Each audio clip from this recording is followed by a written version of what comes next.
네, 오늘도 이 자리 가운데 하나님이 임재하셔서 우리의 예배를 함양하심을 믿으시길 소망합니다.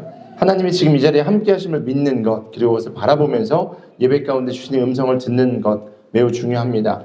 우리가 앞에 찬양도 드리고 중간에 헌금도 하고 우리가 광고도 듣고 또 여러 가지 공동기도도 하고 여러 가지 하고 있는데, 이 모든 예배의 요소 가운데 주님이 없으시면 그냥 울리는 끈가리가 됨을 기억하시길 소망합니다. 우리가 아무것도 없는 맨바닥에서 아니면 길거리에서 예배드리더라도 그 자리 가운데 하나님의 임재가 있는 그곳이 예배의 자리 됨을 믿으시길 소망합니다. 그래서 우리에게 중요한 것은 주님의 임재입니다. 주님이 우리와 함께 하시기를 소망하며 또 임재하심을 믿으시며 예배드리는 모두가 되기를 소망합니다. 오늘은 대림절 세 번째 주일입니다. 대강절 세 번째 주일인데 앞에 보시면 성탄을 기다리며 세 번째 초가 켜졌습니다. 만왕의 왕이신 예수님께서 이 땅에 오심, 그것을 기억하면서 우리는 His Kingdom, The King has come 이라는 단어로 우리가 함께 그 주제로 말씀을 나누고 있는데, 주님께서 이 땅에 오셨습니다 라는 것을 기억하면서 또한 오실 왕을 기대하면서 예배드리는 모두가 되기를 소망합니다. 여러분 혹시 요즘 드라마 보세요? 갑자기 설교 처음에 목사님 드라마 얘기를 합니다. 요즘 한창 이슈가 되는 드라마가 있어서 제가 좀 찾아봤습니다. 혹시 옥시부인전이라고 들어보셨습니까? 옥시부인전?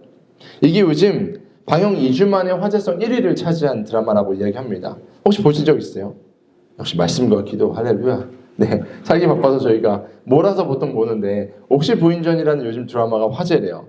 보니까 노비였던 이 임지연이라는 배우가 과거에 거기 나섰죠. 어디죠? 그 더글로리에서 악역을 담당했던 이 배우가 이번에 주인공인데, 이 주인공의 이름이 구덕이에요. 이름이 구덕이. 근데 노비였는데 그가 어떠한 기연을 만나서 아시인 옥태경이라는 사람의 삶을 살게 되는 이야기입니다. 과거에는 노비, 천민, 양반 이런 계급 사회가 있었죠. 이 드라마의 배경은 그 계급이 있었던 계급 사회입니다. 이 구덕이라는 사람이요, 이 여인이 노비지만 너무 영민한 거예요. 글자도 옆에서 아씨가 하는 거 보고 배우면서 아씨를 도와주면서 본인이 글자를 깨닫게 되고 숫자도 깨닫게 되고 삶에 대한 전반을 아씨 대신 살아주다 보니까 아씨의 이렇게 뒷바라지를 하면서 영민함이 막 뛰어나서 결국 중간에 이 원래 모시던 아씨 말고 중간에 다른 아씨를 만나게 되는데, 그 아씨가 사고로 죽으면서 그 신분을 본인이 살게 된다, 그런 드라마입니다.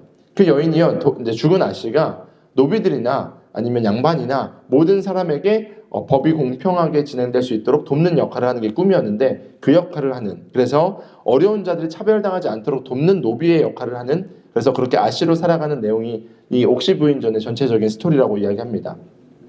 과거에는 신분사회가 있었어요. 과거에는 우리나라도 아니면 전 세계적으로 여러 신분사회가 있었습니다. 지금도 신분제도가 있는 인도 같은 나라가 있죠.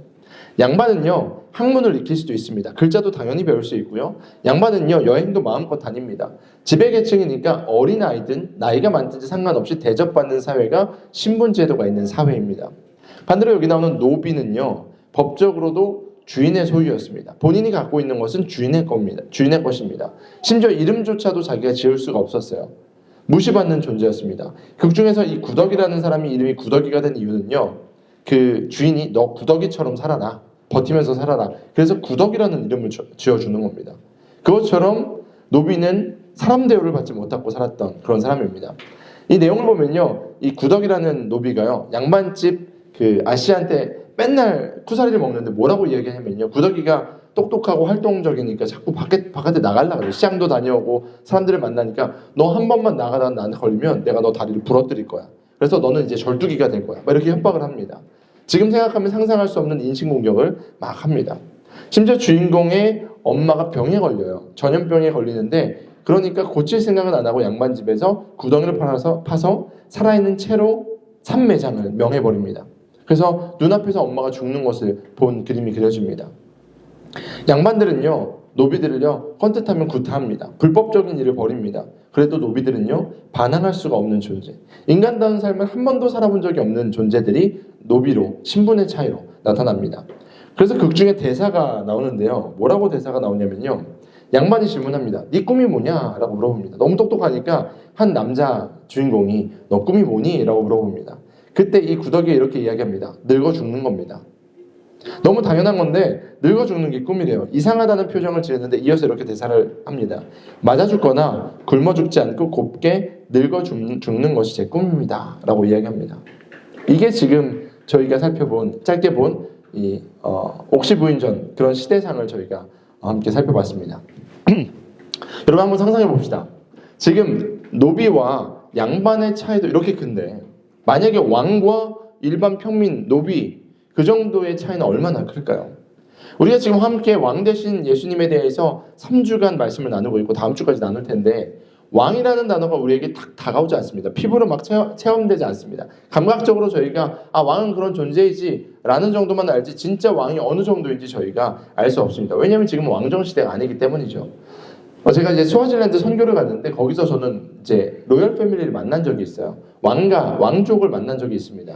거기는 아직도 왕이 있습니다. 그리고 매년 왕이 나라에서 제일 큰 행사를 하는데 뭐냐면 왕비를 뽑는 행사를 해요. 그래서 매년 갈 때마다 왕이 죽을 때까지 왕비가 새로 뽑혀요. 왕은 첫째 부인, 둘째 부인 해서 저희가 갔을 때가 14번째 부인인가 있을 때였는데 그리고 왕가에서 왕족들이 나라의 주요 재반시설들을 다 관리하고 있습니다. 그러니까 왕족이요 엄청 돈이 많아요. 근데 저희가 국가 행사가 있어서 스와질랜드와 이제 국교 50주년 행사가 있어서 이제 국교원에서도 오고 막 국악하는 사람들도 오고 이런 사람들이 왔는데 한국 사람이 없는 거예요. 안내를 좀 한국 사람이 해줘야지 이제 전체적인 분위기가 나니까 저희가 선교 와 있는 것을 이제 나라는 알고 있잖아요. 이제 거기서 외교부에서 연락이 온 거예요. 거기 이제 에스와티니 스와질랜드에 계시죠? 그렇다고. 나라에서 이런 행사가 있는데 스태프로 좀 섬겨주실 수 있냐고. 그래서 저희가 앞에다가 스태프 명세를 차고 막 안내를 하고 있는데 왕족이 싹 들어오니까요. 주변 분위기가 달라집니다. 모두가 다 이제 눈치를 보고요. 왕족이 한마디만 할 때마다 막 질서정연하게 뭐가 진행되는 것을 옆에서 살펴봤습니다. 왕이 아니라 왕의 가족들인데도 엄청난 힘을 갖고 있더라고요. 여러분 아시는 것처럼 태국 가면 태국의 왕족들 옆에서 주변 관리들이 어떻게 하는지 아시죠? 왕은 앉아서 말하면 다 무릎 꿇고 왕의 이야기를 듣습니다. 지금도 왕족이 있는 그런 나라들은 왕에 대한 대우가 완전하게 다릅니다. 왕이라는 존재는요 위엄이 있습니다. 왕의 한마디에 생사가 결정됩니다. 감히 왕을 쳐다보는 것도 왕이 먼저 질문을 허락하기 전에 말하는 것도 불법입니다. 그래서 왕이 함부로 대하는 자를 죽여라 말하면 죽을 수밖에 없는 그런 존재입니다. 심지어 이제 왕이 우리 과거 조선시대에도 사약을 내리면요 그 사약을 대고 자기를 죽이려고 하는 왕에게 절을 하고 사약을 먹는 것을 저희는 알고 있습니다. 이게 왕의 위엄입니다. 그런데 우리가 함께 살펴본 예수님은 어떤 분이십니까? 한 나라의 왕이세요? 한 어느 이스라엘이라는 나라의 왕이십니까? 아니요. 예수님은요 온 세상 하늘과 땅의 왕임을 믿으시길 소망합니다. 예수님은요 만물을 다스리시는 분이다 성경 말하고 있습니다. 그 왕의 위엄을 우리는 한번 생각해 봐야만 합니다. 골로새서에서 예수님에 대해서 이렇게 이야기합니다. 우리 같이 한번 읽어봅니다. 시작. 만물이 그분 안에서 창조되었습니다. 하늘에 있는 것들과 땅에 있는 것들, 보이는 것들과 보이지 않는 것들, 왕권이나 주권이나 권력이나 권세나 할 것 없이 모든 것이 그분으로 말미암아 창조되었고 그분을 위하여 창조되었습니다. 그분은 만물보다 먼저 계시고 만물은 그분 안에 존속합니다. 할렐루야. 우리 지금 왕으로 예배하고 우리가 왕이라고 얘기하는 예수님은요 만물을 창조하신 분이십니다. 하늘과 땅에 보이는 것과 보이지 않는 것에 그리고 모든 권세의 정점이 되시는 분이다 성경은 말하고 있습니다. 그리고 만물이 다 그를 위해서 창조되었다라고 말합니다. 우리는 그 왕을 예배하는 자들입니다. 요한계시록은 이렇게 이야기합니다. 우리 계시록 말씀 같이 한번 읽어볼게요. 함께 읽습니다. 시작.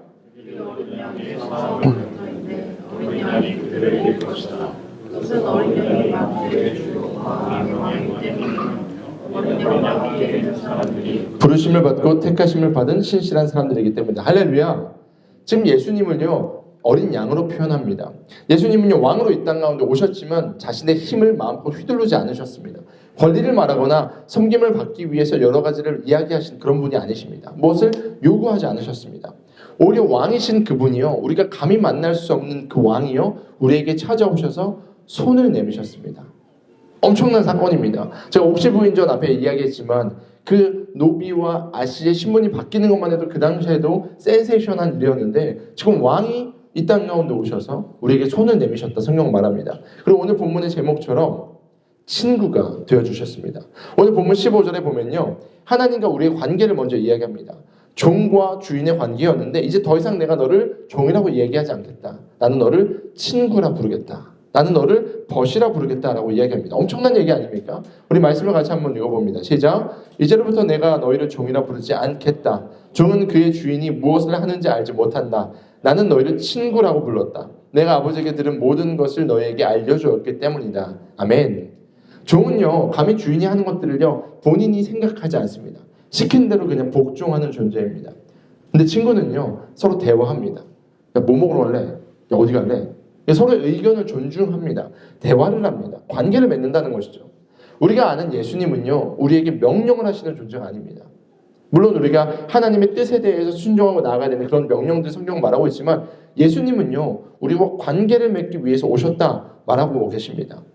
우리가 지금 대림절, 대강절 세 번째 주일을 보내고 있습니다. 그러면서 아기 예수님으로 오신 그분은요, 분명히 하늘과 땅의 권세를 갖고 계시고 이 땅에 왕으로 오셨지만 명령을 내리기 위해서 오신 분이 아니다라는 것을 기억하셨으면 좋겠습니다. 예수님은요, 지금 저와 여러분에게 뭐 먹을래? 어디 갈래? 너 뭐 했으면 좋겠어? 친구로서 관계 맺으셔서 우리와 함께 하시기 위해서 이 땅에 오셨음을 믿으시길 소망합니다. 예수님은요, 저와 여러분과 교제하고 싶어 하세요. 이번 한 주간 우리가 묵상할 친구 되신 예수님은요, 우리 가운데 일방적으로 무엇을 전달하시는 분이 아니시고 우리와 관계 맺으셔서 기쁨과 슬픔과 때로는 하나님 나라의 이야기를 함께 나누고 교제하고 싶으셔서 오셨음을 기억하는 한 주가 되었으면 좋겠습니다. 여러분, 삶에 있어서요, 친구는 너무 중요합니다. 친구가 너무너무 중요하다 보니까 제가 몇 가지를 찾아봤는데 세상적인 격언 중에서도요, 친구의 이점을 이렇게 이야기하고 있습니다. 우리 목소리 좋은 우리 주원 형제님 위에서부터 한번 읽어주실래요? 진정한 친구는 어려운 시기에 당신 곁을 떠나지 않는 사람. 맞아, 안 떠날 것 같은 목소리죠. 진정한 친구는, 네, 계속 읽어주세요. 친구는 당신의 슬픔을 나누고 당신의 기쁨을 두 배로 만들어준다. 가장 어두운 날에 함께 걸어주는 친구가 가장 밝은 날에 함께 있는 친구보다 소중하다. 한 명의 진실한 친구는 100명의 적보다 더 강하다. 우정은 두 사람이 하나의 영혼을 나누는 것이다. 네, 아멘 할 뻔했어요.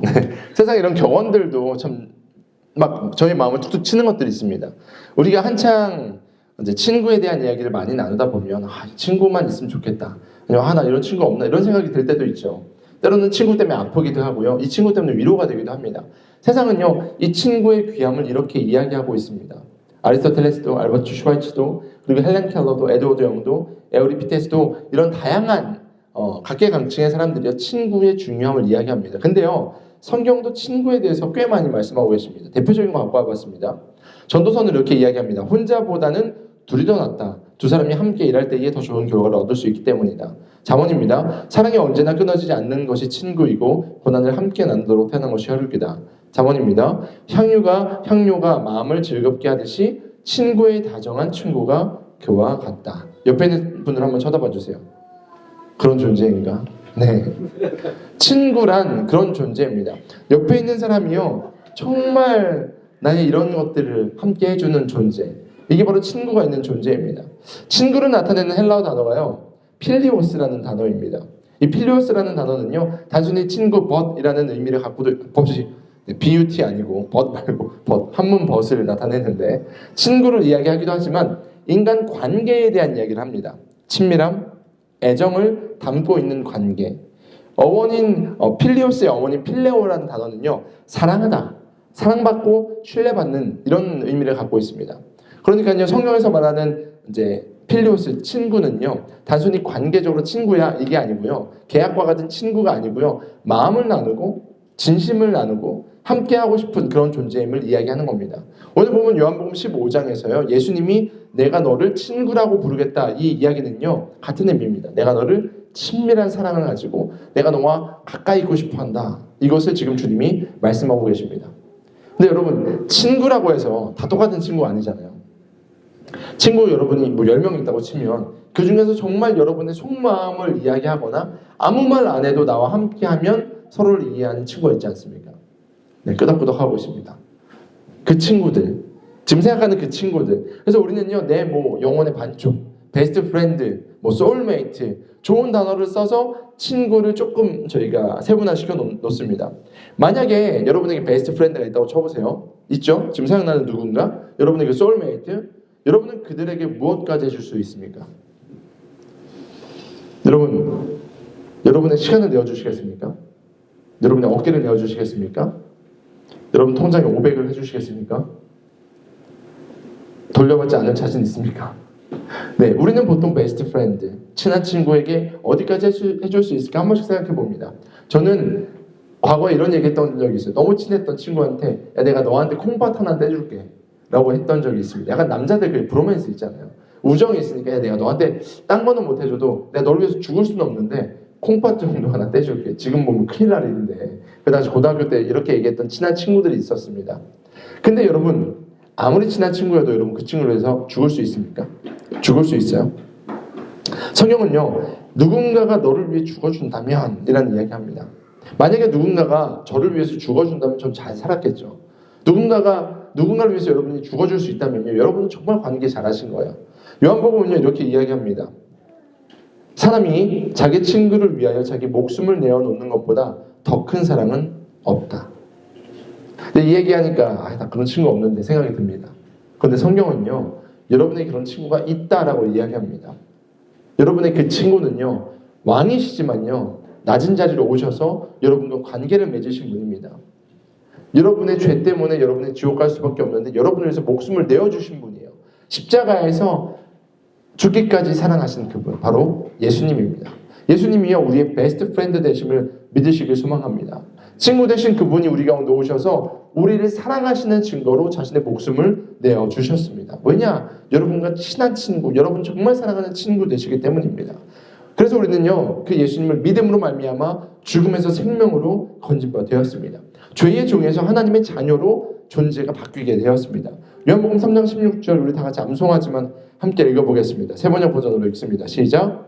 하나님께서 세상을 이처럼 사랑하셔서 우리를 주셨으니 그를 믿는 사람마다 멸망하지 않고 영생을 얻게 하신 것이다. 아멘. 조금만 톤 업 해가지고 읽어볼게요. 시작. 하나님께서 세상을 이처럼 사랑하셔서 외아들을 주셨으니 이는 그를 믿는 사람마다 멸망하지 않고 영생을 얻게 하려는 것이다. 할렐루야. 믿는 우리 가운데 영원한 생명이 있음을 기억했으면 좋겠습니다. 그러니까요 우리를 위해서 대신 죽어준 친구가 있다라는 겁니다. 세상의 친구는요 배신할 수 있어요. 세상의 친구는요 내 이름을 팔아서 도망가는 경우들도 있습니다. 야구 오타니 아시죠? 야구 선수 오타니가 함께했던 그 친구 매니저가 돈 다 가지고 도망간 이런 여러 가지 사건들 들어보셨을 겁니다. 몇십 년을 알았던 나와 정말 친하든 안 친하든 인간은요 그런 존재입니다. 그런데 우리의 삶 가운데 마음을 내어놓고 털어놓을 수 있는 상황이 없을지라도 내가 비록 지금 친구가 없어서 외롭다고 느껴질지라도 성경은 말합니다. 아니 너에게는 그런 친구가 있어. 네가 먼저 친구 되려고 다가온 게 아니라 그분이 너의 친구 되어주시겠다. 누구십니까? 바로 예수님입니다. 예수님은요 저를 위해서 여러분을 위해서 십자가에서 죽으셨습니다. 왜요? 우리의 친구 되시기 때문에. 왜요? 가장 큰 사랑을 보여주시기 위해서. 그래서 성경을 보면요 주님이 하나님께서 친구라고 말한 인물이 등장합니다. 제가 너무 부러워하는데 아브라함이에요. 아브라함에게 이사야 41장 8절에 보면요 하나님께서 이스라엘을 부르시면서 뭐라고 말씀하시냐면요 나의 친구 이스라엘 아브라함의 자손이요 이야기합니다. 나의 친구 아브라함의 자손 이스라엘이요라고 부릅니다. 그러니까 이스라엘 민족을 부르는데요 내 친구네 자손 아니야? 이렇게 이야기합니다. 이스라엘을 백성 삼으셨는데 자신의 백성 삼으셨는데 왜? 친구 아브라함의 자손이기 때문에 백성을 삼으셨다라고 성경 말하고 있습니다. 엄청나지 않습니까? 하나님이 여러분을 친구라고 부르신다. 상상해보세요. 엄청난 겁니다. 야고보서 2장 23절에 보면요 이 아브라함과 하나님의 관계를 이렇게 이야기합니다. 그래서 아브라함이 하나님을 믿으니 하나님께서 그것을 아브라함의 의로움으로 여기셨다고 한 성경의 말씀이 이루어졌고 또 사람들이 그를 하나님의 벗이라고 불렀습니다. 하나님도 그를 벗이라고 불렀고 주변 사람들도 야 아브라함은 하나님과 친구야.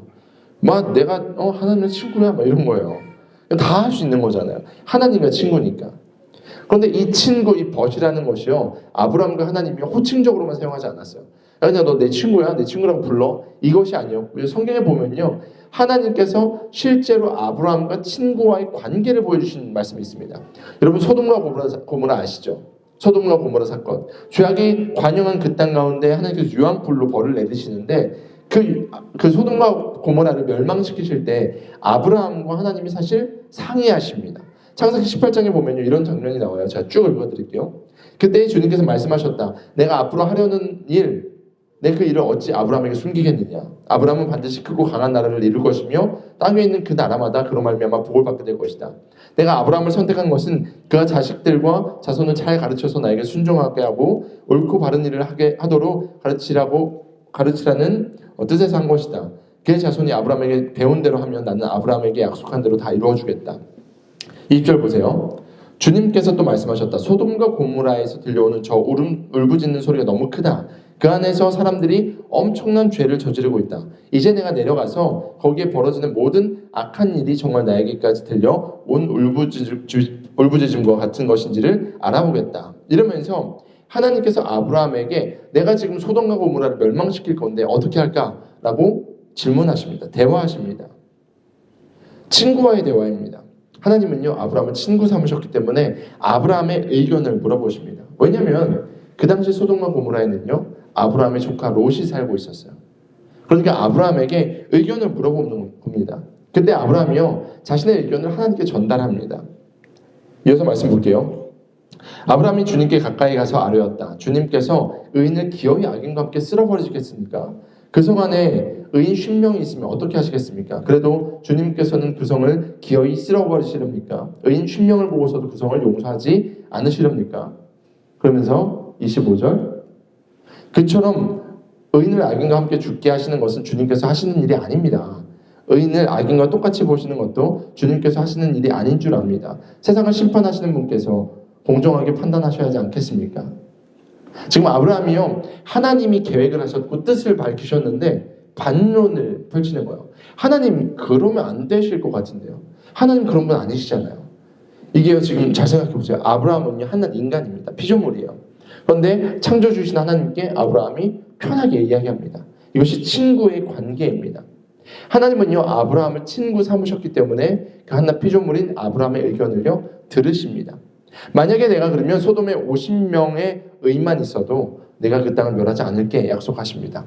근데 아브라함이 또 의견을 냅니다. 하나님 몇 명 마지막에 숫자를 조정 하나님과 딜을 하는 거예요. 10명의 의인만 있어도 하나님 이 땅을 용서해 주십시오. 하나님께서 그래 네 말대로 10명의 의인만 있어도 내가 이 땅을 벌하지 않을게 라고 약속하십니다. 물론 그 땅에는 10명의 의인이 없었습니다. 그래서 하나님께 벌을 받는데 그 과정을 보면 하나님께서 자신의 계획을 꺾으실 정도로 아브라함과 관계를 맺었음을 저희는 볼 수 있습니다. 그러니까 하나님께서 당경아 내가 너의 친구 되어줄게. 주님께서 주원아 내가 너의 친구야 라고 말하는 의미는요 지금 아브라함에게 하셨던 이 하나님과의 같은 관계를 맺으시겠다라는 뜻입니다. 그리고 실제로 조카 롯은요 아브라함과 가족이기 때문에 살게 됩니다. 창세기 19장에 보면요 이렇게 말씀하십니다. 우리 같이 한번 읽어보겠습니다. 시작. 아브라함을 기억하셨다. 그래서 하나님은 롯의 자녀와 그 성들이 대하고 기억하시기에 그들을 제하여서 보내주시옵소서. 아멘. 지금 성경은 뭐라고 말하고 있냐면요 롯이 하나님께 기도해서가 아니에요. 아브라함을 기억하셨기 때문에 조카 롯을 구원해 주셨습니다. 할렐루야. 이게 관계라는 거예요. 이게 관계라는 겁니다. 하나님은요 우리의 친구 되시기를 원하십니다. 자신의 아들을 이 땅에 보내셔서 왕좌에서 내려와서 우리 친구 되라고 이 땅 가운데 보내주셨습니다. 저는요 그리고 여러분은요 하나님께 이런 관계를 맺으시길 축원합니다. 이게 진짜 크리스천의 파워인 것이죠. 오늘 본문 말씀을 봐도요 16절에 예수님께서 제자들에게 이렇게 말씀하십니다. 우리 16절도 같이 한번 읽어봅시다. 시작. 너희가 나를 택한 것이 아니라 내가 너희를 택하여 세운 것이다. 그것은 너희가 가서 열매를 맺어 그 열매가 언제나 남아있게 하려는 것이다. 그리하여 너희가 내 이름으로 아버지께 구하는 것은 무엇이든지 다 받게 하려는 것이다. 할렐루야. 이게 아버지 하나님의 마음이에요. 일반적으로 우리가 신앙생활 할 때 우리 이렇게 생각합니다. 내가 주님을 택했어. 내가 기독교인이 되기로 작정했어. 내가 주님 한번 예수님 믿어보기로 작정했어. 그리고 내가 주님을 따라야지 라고 생각합니다. 그런데 성경은 말합니다. 너희가 먼저 나를 택한 게 아니야. 내가 너희를 먼저 택했어. 우리가 주님 나와 친구 되어주세요. 주님 나와 관계 맺어주세요. 이렇게 이야기한 것이 아니고요. 하나님이 먼저 내가 너를 택했어. 그리고 내가 너에게 손 내민 거야. 라고 말씀하십니다. 과거에 예수님의 제자들 뿐만 아니라 오늘날 말씀을 듣는 저와 여러분에게도 동일하게 말씀하시는 겁니다. 우리가 가끔 영화나 드라마를 보면요. 특별히 청춘 드라마 보면 학교에서 벌어지는 에피소드들이 있습니다. 주인공은요. 꼭 안경을 쓰고 있어요. 그리고 공부하고 있습니다. 그럼 뒤에서 일진 애들이 주머니에 딱 손 넣고 나와가지고 막 읽고 있는 책에다가 우유를 붓던지 아니면 뒤에서 종이를 던지던지 괴롭히기 시작합니다. 그러면 약간 너드스러운 이 친구는 계속해서 괴롭힘 당하면서 아 그러지 마 이러다가 이제 주먹으로 한 딱 맞고 안경이 딱 떨어지게 되죠. 그러면서 에피소드가 시작됩니다. 근데 그 뒤에서 학생회장이고 엄마 친구 아들 같은 잘생기고 멋있는 그 친구가 와서 갑자기 그 친구를 탁 때리는 그 친구를 날라차기로 한번 차주고 이제 의자 한번 들어가지고 좌우로 흔들면서 다 덤벼 막 이런 내용들이 등장하죠. 그러면서 그 둘은 친구가 됩니다. 힘 좋고 잘생긴 그 친구가 와가지고 내가 너의 친구가 되어줄게 이렇게 하면서 그 아무것도 아니었던 안경 깨진 것을 딱 들고 눈에 쓰던 그 주인공은요 어느 순간 그 친구와 친해지게 되고 싸움을 배우게 되고 운동을 하게 되고 같이 공부하면서 인생이 바뀌는 그런 청춘 드라마가 참 많이 있습니다. 지금 예수님이요 우리의 삶에 오셔서 그런 친구 되어주신 것입니다. 우리 삶 가운데 실패, 좌절, 낭망, 때로는 자기 연민 여러 가지 문제로 우리가 넘어져 있을 때 그리고 사단은 계속해서 우리를 참수하고 무너뜨리려 할 때 예수님께서 나타나셔서 날라차게 하신 거예요. 왜냐? 친구니까. 선님이셔서 우리를 일으키시고 내가 너의 친구 되어줄게. 나는 너와 친구야. 이제 걱정하지 마. 내가 너와 함께 할게. 이게 바로 예수님이심을 믿으시길 소망합니다. 이제 우리가 무엇을 해야 될까요? 우리를 그렇게 도우시고 인도하시고 가르치신 그분 앞에 우리가 무엇을 해야 될까요? 아브라함에게 의견을 물어보시고 함께 하신 것처럼 지금도 우리가 주님 앞에 기도하고 부르짖을 때 우리에게 하나님의 뜻을 밝혀주시고 우리가 나아가야 되는 방향과 함께 나아가시는 그 하나님, 이 땅에 하나님의 뜻이 이루어짐을 우리를 통해서 보여주기 원하시는 그 하나님과의 관계를 맺고 있는 우리는 어떻게 살아야 될까요? 오늘 본문 말씀은요 너무 좋은 이야기들이 쭉 기록되어 있는데 중요한 구절이 앞에와 뒤에 나와 있습니다. 내용을 보면요 두 가지가 이런 관계인 거죠. 15장 12절 17절 앞뒤로 있는 구절인데 우리 같이 한번 읽어보겠습니다. 시작. 너희도 서로 사랑하여라. 내가 너에게 명한 것은 이것이다. 너희는 서로 사랑하여라. 지금 두 번이나 반복해서 말씀하고 계십니다. 내가 너에게 친구 삼은 것들 쭉 얘기하시면서 앞에와 뒤에 너희는 서로 사랑해야 돼 라고 말씀하십니다. 어떤 의미일까요?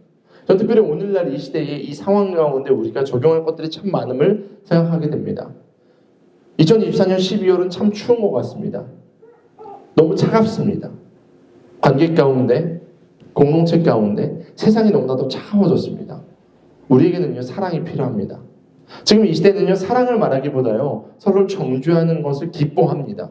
제가 지금 이 시즌을 보면서 양쪽의 진영이 갈려가지고 서로 모이는 장소도 다르고 이야기하는 것이 다른 이 상황을 보면서 제가 맞고 틀림을 얘기하기보다 그냥 그 사회 현상을 보면서 차갑다, 사랑이 없다, 이것을 즐거워하는구나 생각하게 되었습니다. 우리는 이 세상 가운데 진정한 사랑을 전달해야만 합니다. 그래서 주님이 말씀하시는 겁니다. 너에게 부탁한다. 너희는 서로 사랑해야 돼. 이게 주님의 친구된 우리가 행동해야 될 모습임을 성경은 말하고 있는 것입니다. 우리가 왕 되신 주님을 묵상하면서 우리가 지난주에는 핫팩을 나눠주고 이제 이번 주도 드릴 건데 주변 사람들에게 예수님의 따뜻한 온기를 전달하자 실천하자 이야기하는 이때에 우리가 왜 이런 것들을 해야 될까 다시 한번 점검해야만 합니다. 왜 그럴까요? 우리가 왜 세상을 사랑해야 될까요? 왜 이웃을 사랑해야 될까요? 왜냐면요 그분들도 그 세상도 하나님이 사랑하는 존재들이기 때문입니다. 나를 위해서 이 땅에 예수님께서 오셨지만 내 이웃을 위해서도 오셨습니다. 우리 직장 상사를 위해서도 오셨습니다. 우리 부모님을 위해서도 오셨고요. 내 동생을 위해서도 오셨습니다. 북한을 위해서 오셨고요. 러시아를 위해서도 오셨고 그리고 이스라엘과 팔레스타인을 위해서도 오신 겁니다. 우리는요 너무 성경을 읽을 때 우리가 말씀을 묵상할 때 나에게 맞춰서 읽을 때가 많이 있습니다. 주님은 나를 사랑하셔. 나를 위해서 이 땅에 오셨어. 그런데 진정 주님의 마음을 깨닫지 못할 때가 많이 있습니다. 주님은 말씀하십니다. 내가 너를 사랑한 것처럼 네 옆에 있는 그 사람도 내가 사랑해. 그래서 내가 아들 예수를 보내준 거예요. 그래서 우리는요 하나님의 뜻을 깨닫고 기억하고 실제로 세상에 나가 섬기고 사랑해야만 합니다. 이것이 하나님을 진짜 사랑하는, 예수님을 진짜 사랑하는 사람들의 자연스러운 반응입니다. 오늘도 제가 뒤쪽에 게시판을 붙여놨지만 뒤쪽에 보시면 저 게시판이 있거든요. 게시판을 모르시는 분들이 있는데 뒤쪽에 제가 게시판에 성탄절 예배에 대해서 붙여놨습니다. 그리고 연말 파티와 성월 영신 예배에 대한 내용들도 붙여놨습니다. 저는 지금 연말 사역을 준비하면서 제가 당연히 생각하는 것은 우리 성도들이 어떻게 하면 의미 있고 하나님의 사랑을 깨닫고 서로 교제하는 따뜻한 시간들을 보낼까 고민합니다.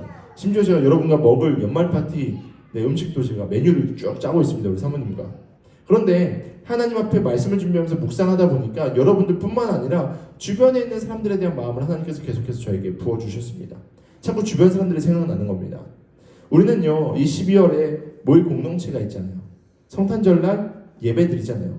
그리고 연말에 파티도 하잖아요. 근데 세상은요 성탄절 물론 뭐 즐겁게 놀 수 있습니다. 케빈과 함께하는 TV도 볼 수 있습니다. 그런데 그들에게는요 의미 있는 시간, 함께할 공동체가 없다라는 생각이 들었습니다. 지금도 여러분 주변에 혼자 있고 외롭고 무의미한 것에 빠져있는 분들이 얼마나 많은지 기억해 보십시오. 그래서 우리는요 이번 성탄절에 한 번 더 예수님을 생각해보고 성탄절의 의미를 전혀 모르는 그들에게 교회의 문턱이, 저희 교회는 교회 문턱이 낮습니다. 들어오면 교회처럼 보이지 않잖아요. 들어오면 무슨 카페 같은 느낌도 들고 여기가 회사야 교회야 뭐 이런 생각도 들잖아요. 그래서 친구들을 뵙게 오기 아니면 가족들을 모셔오기 참 좋습니다. 제가 이번 성탄절에는요 어려운 설교를 잘 안 하려고 해요. 물론 말씀은 있겠지만 영화 보여주려고 합니다. 더 초즌이라는 미국 드라마인데요. 예수님의 탄생에 대한 부분들이 편집된 내용이 있어서 저희가 함께 예수님의 탄생에 대한 성경의 전반적인 이야기거든요. 그 영화를 함께 보고 우리가 예수님 믿어, 예수님 이런 분이야 설명하기 전에 예수님을 전혀 모르던 사람도 자연스럽게 와서 예배 드릴 수 있도록, 그리고 끝나고 나서 식탁 교제 같이 하려고 합니다. 맛있는 떡만둣국 준비해서 따뜻하게 음식도 먹고 교제도 하고, 그리고 그들이 한 번만이라도 예수님을 생각할 수 있는 시간을 준비해 보려고 합니다. 그리고 우리는 그들에게 손 내밀어서 사랑을 전달하려고 합니다. 연말에 파티 많이 해보신 분들도 계시겠지만 파티 전혀 한 번도 참석해보지 못한 친구들이 있을 수도 있어요. 그래서 저희는 연말에 7시에 저녁에 함께 모여서 음식 준비해가지고 핑거푸드 준비해가지고 같이 게임도 하고 즐겁게 교제하고 서로를 축복하는 시간을 가지려고 합니다. 이제 우리가 무엇을 해야 될까요? 그 자리에 주변 사람들을 초청하고 때로는 여러분이 그들에게 나아가서 사랑을 전달해야만 합니다. 예수님께서 이 땅에 왕이시지만 내려오셔서 우리의 친구 되신 이유, 바로 저와 여러분을 구원하시기 위함이셨습니다. 그 여러분에게 내가 너와 함께 할 거야, 교제할 거야, 너는 이제 평생 혼자가 아니라 함께하는 내가 있어를 알려주시기 위함이었습니다. 이제는 우리가 세상에 나가 주변 사람들에게 너를 위해서 이 땅에 오신 분이 계셔, 12월 25일 산타클로스의 날이 아니라 너를 위해서 이 땅에 오신 예수님의 생일이야 를 이야기할 수 있는, 진짜 가장 귀한 것을 선물해 줄 수 있는 그런 시간이 되었으면 좋겠습니다. 우리 마지막으로 다시 한번 예수를 왕을 찬양했으면 좋겠는데요. 찬양하기 전에 조금 묵상합시다. 왕이신 하나님, 저희가 신분의 차이에 대해서 이야기했는데 그 왕이신 하나님께서 낮아지셔서 이 땅에 오셨습니다. 그리고 감히 우리가 그분을 쳐다볼 수도 없는 존재이지만 그분이 먼저 우리에게 손 내미셔서 나는 너를 친구라고 부를 거야 라고 말씀하셨습니다. 그리고 내가 너와 상의할 거야, 내가 너를 도울 거야, 너의 인생 전반을 함께 만들어갈 거야 라고 말씀하셨습니다. 그렇다면 우리도 그 사랑을 기억하며 주님 앞에 반응했으면 좋겠습니다. 그분이 가장 사랑하시는 한 영혼에게 복음을 전합시다. 그리고 차가운 이 땅 가운데 사랑을 뜨겁게 살아봅시다. 주님, 내가 그렇게 살게 하옵소서. 주님 왕 되십니다. 우리 함께 찬양하며 함께 기도했으면 좋겠습니다. 예수 우리 왕이여, 예수 우리 왕이여, 이곳에 오소서. 보좌로 주여 임하사 찬양을 받아 주소서. 주님을 찬양합니다. 주님을 찬양하오니 주님을 경배하오니 왕이신 예수여 오셔서 좌정하사 다스리소서. 예수 우리 왕이여, 예수 우리 왕이여, 이곳에 오소서. 보좌로 주여 임하사 찬양을 받아 주소서. 주님을 찬양합니다. 주님을 찬양하오니 주님을 경배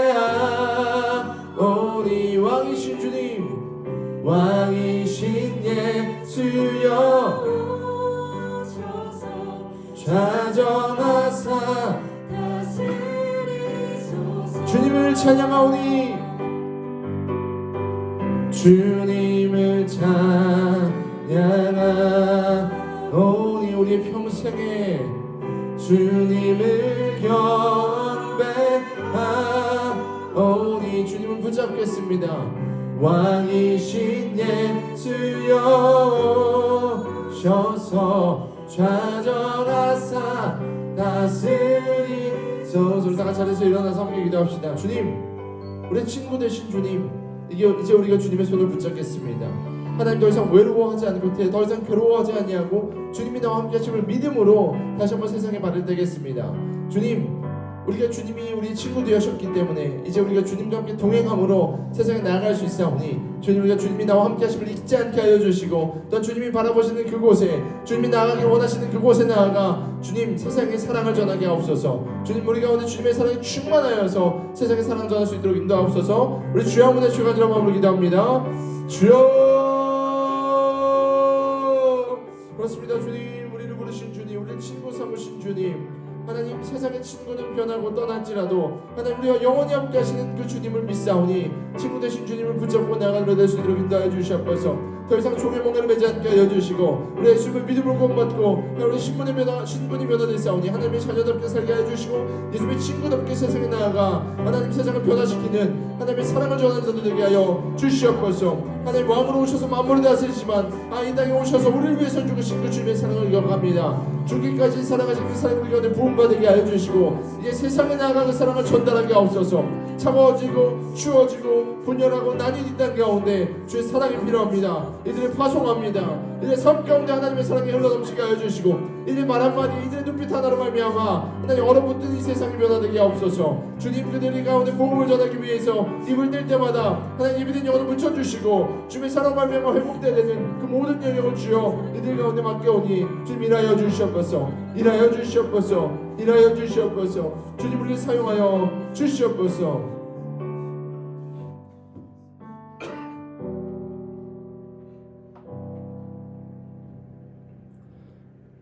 우리를 친구 삼으신 주님 감사합니다. 우리를 친구 삼아 주신 주님, 더 이상 우리가 외롭지 않게 괴롭지 않게 그리고 우리가 공허하지 않도록 우리를 붙잡으신 그 주님, 우리가 주님의 손을 붙잡겠습니다. 그리고 주님 이제 일어나겠습니다. 그래서 이번 한 주간에 예수님의 친구답게 하나님의 자녀답게 우리가 세상에 나아가 사랑을 전하며 뜨겁게 살기를 소망합니다. 이미 우리 가운데는 나를 위해서 왕좌를 버리시고 이 땅에 오셔서 죽기까지 사랑하신 주님의 사랑이 있습니다. 사단이 이번 한 주간 참수하고 우리를 넘어뜨리려고 할 때에 우리가 하나님이 나의 친구 되시고 하나님이 우리를 사랑하신다라는 고백으로 아까 사단마귀의 기계를 물리치게 하여 주시고 진리로 말미암아 세상에 나아가 많은 영혼들에게 주님이 지금도 마지막까지 사랑하시는 그 영혼들에게 복음 전하게 하옵소서. 입술을 들어 그들을 축복하게 하옵소서. 손을 들어 그들을 안아줄 수 있도록 우리 가운데 넉넉한 마음을 주시옵소서. 그렇게 이들을 파송하오니 하나님, 정치, 경제, 문화, 사회 분야마다 빛과 소금으로 살게 하옵소서. 또한 예배자리에 올 때 빈손으로 오지 아니하고 주님께 예물 드린 자들이 있습니다. 하나님, 하늘의 문을 여시고 기름 부어 주셔서 물질을 파수꾼 되게 하여 주시고 이 물질이 복음이 필요한 곳, 사랑이 필요한 곳에 온전하게 쓰임받게 하여 주시옵소서. 그리고 주님, 우리 교회가 교회 이름처럼 우리 교회 공동체 안에서 넘어서서 세상에 나아가 또한 열방에 나아가 선교사적 삶을 살고 선교하는 교회 될 수 있도록 주님 물질이 부족하지 아니하도록 인도하여 주시옵소서. 이제는 우리 주 예수 그리스도의 은혜와 아버지 하나님의 무한하신 사랑하심과 성령님의 인도 교통하심이 오늘 말씀을 듣고 예수님이 나의 친구 되심을 기뻐하며 그 친구 되신 예수님의 가장 소중한 영혼들에게 나아가 사랑을 전하기로 작정하는 사랑하는 모든 비원들 가족들 머리 위에와 나라와 민족과 열방 위에 이제부터 영원토록 함께 있을지어다. 아멘.